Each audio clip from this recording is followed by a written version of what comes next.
শেখ হাসিনার টানা ১৫ বছরের শাসনামলে দলটির কেউ চিন্তা করেনি ক্ষমতা ছেড়ে এভাবে পালাতে হবে।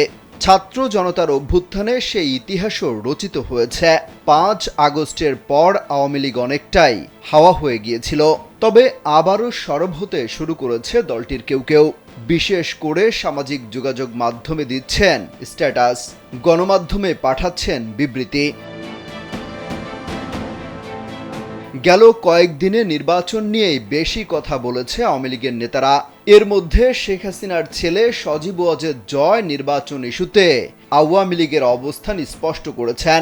বার্তা সংস্থা রয়টার্সকে তিনি বলেছেন, আওয়ামী লীগকে ছাড়া প্রকৃত সংস্কার এবং নির্বাচন অসম্ভব।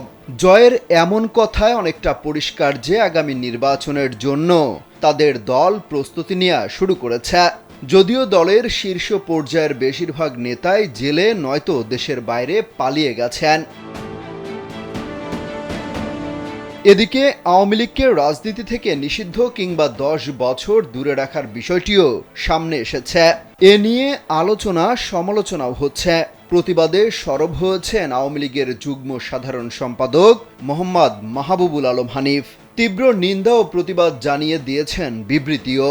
তিনি বলেন, আওয়ামী লীগের মতো ঐতিহ্যবাহী বৃহৎ শক্তিশালী রাজনৈতিক দল, যে দলের নেতৃত্বে দেশ স্বাধীন হয়েছে এবং উন্নয়ন অগ্রযাত্রায় গুরুত্বপূর্ণ ভূমিকা রেখেছে, সেই দলকে বাইরে রেখে নির্বাচনের কথা বলাটা একেবারেই অগ্রহণযোগ্য এবং অযৌক্তিক।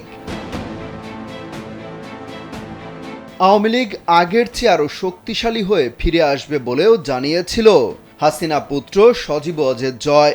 তারই সুরে সুর মিলিয়েছেন মাহবুবুল আলম হানিফ। তিনি বলেন, আওয়ামী লীগের নেতাকর্মীরা বর্তমান প্রেক্ষাপটে কিছুটা বিব্রতকর অবস্থায় আছে, কিন্তু এটাও মাথায় রাখতে হবে ১৯৭৫ সালে জাতির পিতাকে সপরিবারে হত্যার মধ্য দিয়ে যখন আওয়ামী লীগকে নিশ্চিহ্ন করার ষড়যন্ত্র করা হয়েছিল, তখনও এরকম একটা ধাক্কা এসেছিল।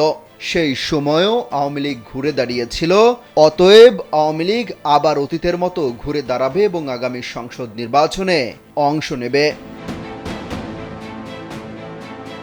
অমিত হাসান রবিন, কালবেলা।